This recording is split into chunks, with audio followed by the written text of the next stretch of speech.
가르멜의 산길 제18장 위에 말한 시연에 대한 지도 방법이 그른 탓으로 영성 지도자들이 영혼들에게 끼칠 수 있는 폐해를 들어서 말함. 시연이 하느님께로부터 올지라도 이에 속을 수 있음을 말함. 시연의 문제는 할 말이 많기 때문에 우리가 맘먹었던 대로 그리 간단하게 처리할 수가 없다.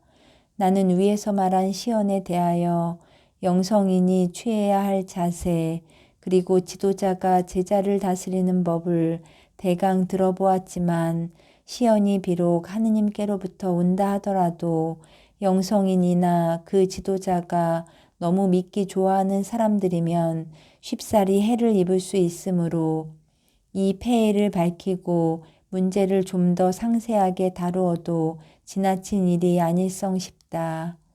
내가 이 문제를 좀 더 길게 다루도록 작용한 또 하나의 이유는 내 짐작에 어떤 영성 지도자들은 이에 대한 판별력이 모자란다고 느껴지기 때문이다.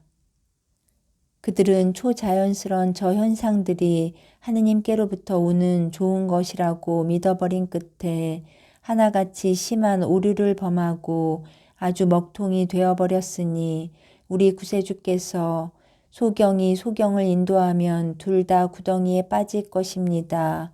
마태복음 15장 14절에서 하심은 이런 이들에게 들어맞는 말씀이다. 빠지리라 하시지 않고 빠진다 하심은 꼭 잘못을 저질러야 빠지는 게 아니라 틀린 사람에게 자기를 거리낌 없이 내맡기는 그것이 바로 잘못이라 하심이니 적어도 그것 하나만으로도 벌써 빠지고 있는 것이다. 사실 어떤 지도자들은 시연을 보는 사람들을 어찌나 이상히 야릇하게 다루던지 이들을 그릇되고 갈팡질팡하게 만드는가 하면 겸손의 길로 인도하기는커녕 도리어 그런 현상에다 눈길을 모으라고 시키므로 이들은 참다운 믿음의 정신을 잃게 되고 지도자들이 저 현상들에 대한 말을 내세우는 바람에 믿음이 흔들리는 것이다. 이 같은 말로 지도자들은 자기들의 관심과 평가가 높다고 설득해서 자기네를 따르게 하므로 그 제자들은 저 현상에 사로잡혀 믿음이 흔들리고 캄캄한 마음 속에서 높이 날 수 있을 만큼 환을 벗어나 텅 비고 맨데 없는 영혼이 되지 못한다. 이런 일은 모두가 이를 가르치는 지도자의 말에서 오는 것인데 어째서 이토록 쉽사리 꼭두에 반해버리고 이것만 끔찍이 알아서 믿음의 심연에서 눈을 뗄 수 있는지 알다가 모를 일이다. 이 쉽사리의 원인은 정령코 마음이 이에 빠져 있음이니라. 환이란 감각에 딸린 것이요 감각이란 절로 이에 기울어지는 것.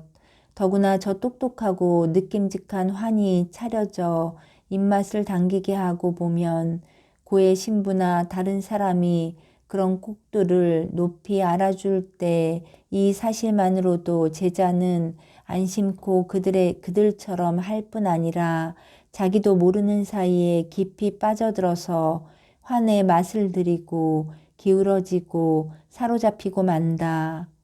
허다한 결점이 적어도 여기서 생기는 것이니 영혼은 이미 겸손을 잃은 뒤라 환이 제법 무엇이나 되듯 자기는 무슨 좋은 것을 지닌 듯 그리고 하느님도 자기를 알아주시거니 생각해서 스스로 자만자족하느라 겸손에 역행하는 것이다.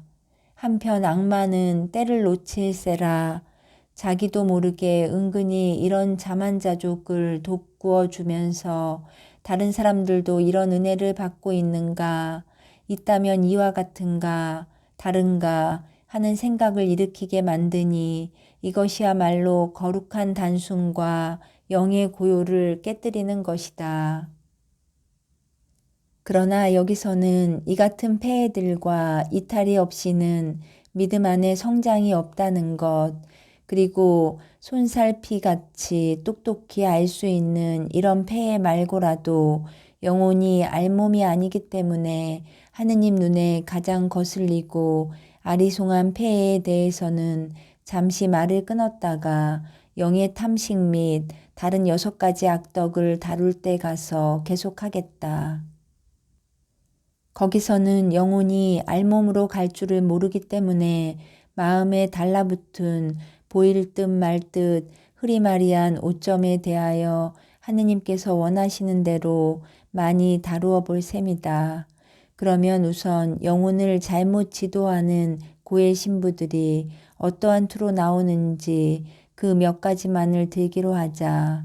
도대체 어찌 되어서 제자의 정신이 은연중 그 스승의 정신을 닮아가는지 이를 설명하기가 곤란한 줄을 알기 때문에 말주변이 있었으면 하는 것이 나의 진정이다.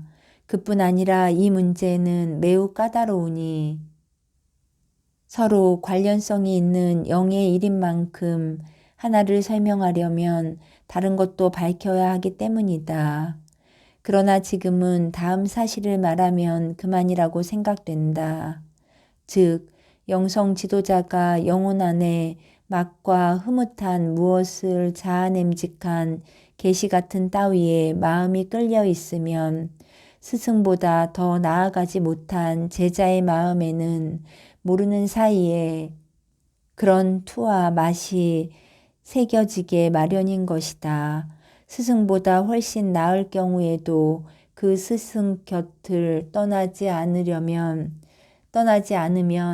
큰 손해를 면치 못하는데 스승이 시연에 마음이 끌리고 이를 좋아하면 어떠한 가치 판단이 생길 것이고 따라서 여간 조심을 아니하다가는 그러한 기미와 느낌을 제자에게 안 끼칠 수 없기 때문이다.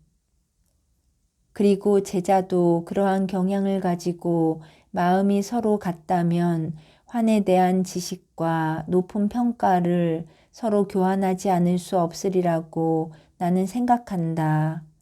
그러나 가늘디 가는 올로 길쌈질하는 이들랑 이제 그만두고 고해 신부에 대해서나 말해보자.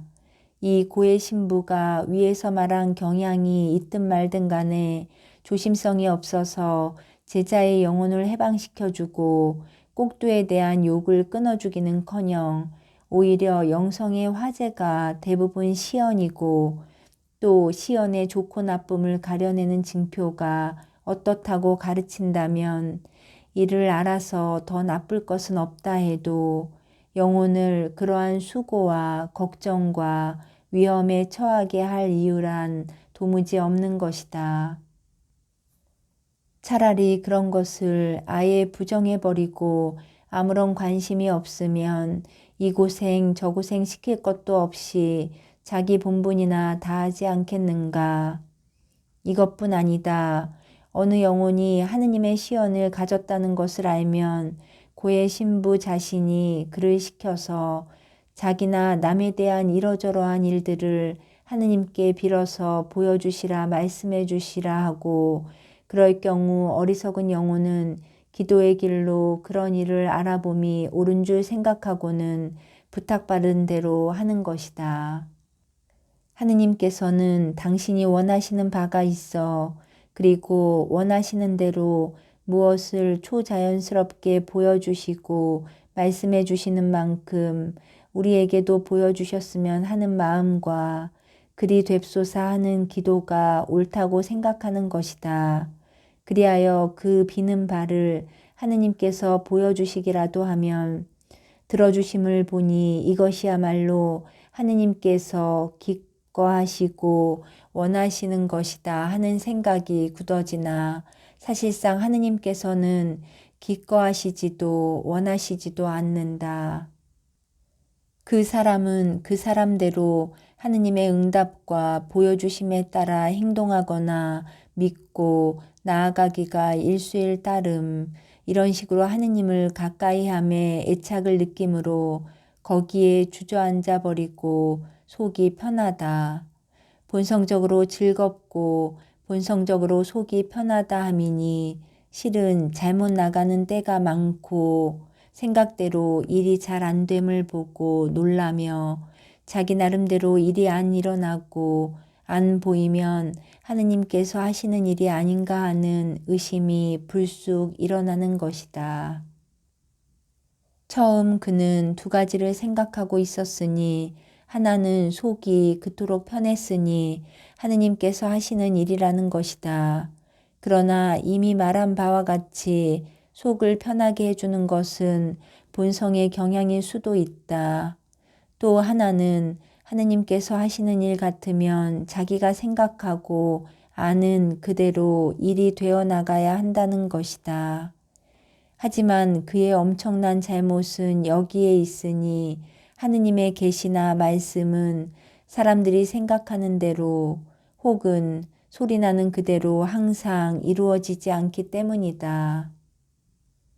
따라서 하느님의 계시요, 응답이요, 말씀임을 안다 해서 덮어놓고 믿거나 안심하지 말아야 한다. 그 자체로 보아 확실하고 진정한 것이라도 그 원인과 우리의 해석에 따라서는 반드시 그렇다는 법이 없는 까닭인데 이에 대해서는 다음 장에서 밝혀질 것이다. 그리고 초성하게 간청하는 바를 하느님께서 들어주시면서도 기꺼하시지 않는 때가 있고 응답을 주시면서도 분노하시는 때가 있음을 덧붙여서 증명할 것이다.